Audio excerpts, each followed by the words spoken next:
Grabe, kagulat word. Umikot ngayong linggo sa Facebook, Instagram at TikTok ang isang nakakabiglang balita. Di umano'y pumirma raw ng isang $45 million endorsement deal si Filipina tennis star Alexandra Ala sa international sports brand na Wilson. Ayon pa sa mga kumakalat na posts, tinanggap daw ni Alex ang deal. Pero nagulat ang lahat dahil sinabi raw niyang gagamitin niya ang pera para tumulong sa iba at palakasin ang Pilipinas. Tunog inspirasyonal, tunog makabayan. Pero teka lang, may catch dito. Dahil kapag sinilip natin ng mabuti, walang kahit anong official announcement mula sa Wilson Sporting Goods o kay Alex Ala mismo. Wala rin kahit isang legit news outlet na nagbalita tungkol dito. Ang meron lang ay mga Facebook fan pages at clickbait-style websites na kumakalat ng parehong kwento. Ibig sabihin, isang hoax lang ito. At mas malala pa, ang mismong quote na iniuugnay kay Alex ay hindi kanya. Kinopya lang mula sa isa pang fake story tungkol naman sa isang golf player na ginamit ng parehong website. Kaya malinaw, hindi totoo ang $45 Wilson deal na ito. Ang tunay na sponsors ni Alex ay sina Nike at Pabolat, kasama rin ang mga kumpanyang Pilipino mula sa Ayala Group gaya ng BPI at Globe Telecoms, lahat legit at makikita mismo sa social media accounts niya. Dagdag pa rito, may nakakatawang detalye. Ang larawang ginamit sa fake post ay LinkedIn profile ng dating Wilson CEO na si Joe Dudy na nag-resign noong Agosto 3, 2025.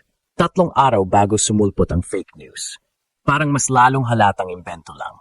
Ang nakakalungkot, kahit obvious na gawa-gawa lang, libo-libong likes, comments, at shares na agad ang na-generate ng post mula sa fan page na Tennis Plus. Umabot na sa higit 103,000 likes at libo-libong shares ang fake claim. Ibig sabihin, mabilis tayong nahuhulog sa mga ganitong kwento dahil dala ng hype at Pinoy pride. Kaya ito ang hamon. Paano natin mapoprotektahan si Alex Ala at ang pangalan ng ating mga atleta laban sa ganitong klaseng panluloko? At hanggang kailan mananatiling trending ang fake news bago natin masanay na mag-fact check muna bago mag-share? Kagulat world, sobrang bilis ng fake news na ito. Noong September 3, isang Facebook fan page na Tennis Plus ang nag-post ng balitang di umano'y may $45 million endorsement deal si Alexandra Ala mula sa Wilson. May kasamang caption pa na parang inspiring speech ni Alex. Thank you for trusting me, but I will take that money and use it to do something that truly helps others. Kung babasahin mo lang sa unang tingin, parang tunay na tunay. Sino ba namang Pinoy fan ang hindi matutuwa kung ganyan ang sinabi ng ating rising tennis star, di ba? Pero kapag sinilip ng mabuti, diyan magsisimula ang gulat. Dahil unang-una, wala ni isang official announcement mula sa Wilson o kay Alex mismo. Pangalawa, walang kahit anong legit news outlet sa Pilipinas o abroad na nag-cover nito. At pangatlo, ang mismong quote na iniugnay kay Alex ay hango lang pala sa isa pang fake story tungkol sa isang golf player. Copy-paste scam, kumbaga. Nakakagulat palalo kung paano ito kumalat.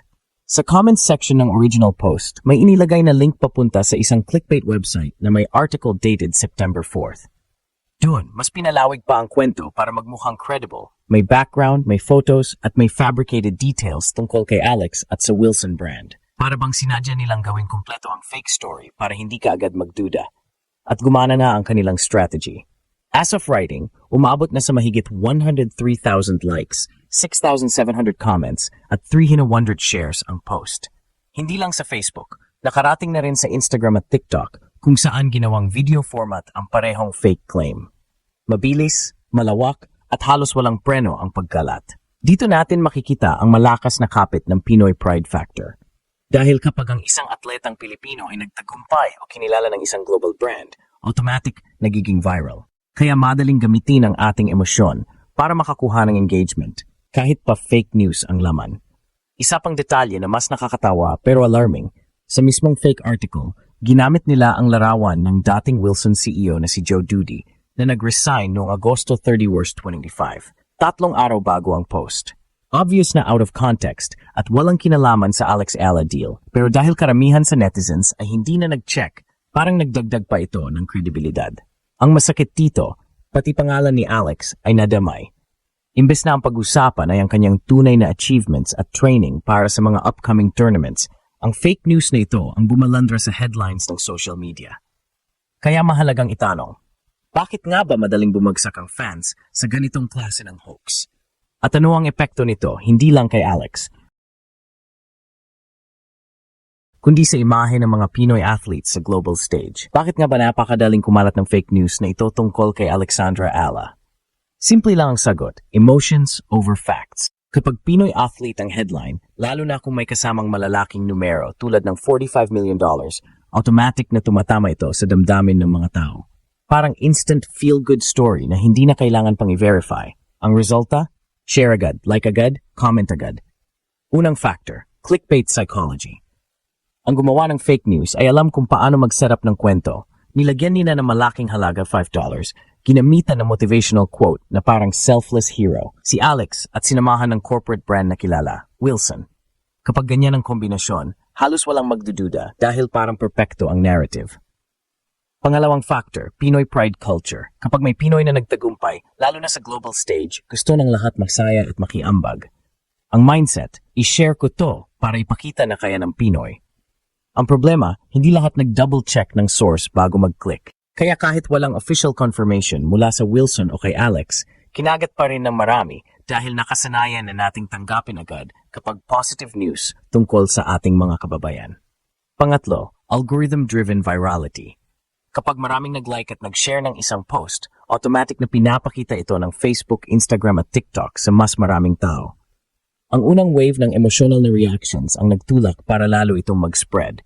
Hindi na kailangan ng bayad na ads. Natural na pinalakas ng algorithm dahil mataas ang engagement. Dagdag pa rito ang tinatawag na social proof bias. Kapag nakikita ng isang user na libo-libo na ang nag-like at nag-share, mas lalo silang nahihikayat na maniwala. Para bang iniisip nila, kung ganito karami ang nagulat at natuwa, baka totoo nga ito. At dito pumapasok ang nakakatakot na epekto ng fake news. Mas dumadami, mas lumalakas, mas nagiging legit sa mata ng netizens. Hindi rin natin pwedeng i-dismiss ang role ng clickbait websites. Kapag nag-click ka sa link na nasa comment section ng post, dadalhin ka sa isang page na puno ng ads. Dito kumikita ang gumawa ng fake article. Ang totoo, hindi sila interesado kay Alexandra Ala o sa sports, perang habol nila. At habang mas maraming Pinoy ang bumibisita, mas lumalaki ang revenue ng fake news peddlers. Pero higit pa sa kita, may mas malalim na danger dito, ang credibility crisis. Kapag sanay na ang fans sa ganitong klase ng kwento, posibleng sa susunod kahit totoong achievement ni Alex ay hindi na paniwalaan. At kapag nagkaroon ng totoong deal o success, baka isipin ng iba, fake news lang yan ulit. Yan ang pinakamalupit na epekto ng misinformation. Unti-unting kinakay ng tiwala ng tao sa atleta at sa sports journalism. Kaya ang tanong ngayon, paano dapat mag-react si Alexandra Ala at ang kanyang camp? Manahimik ba o diretsong i-debunk para hindi lumala ang sitwasyon?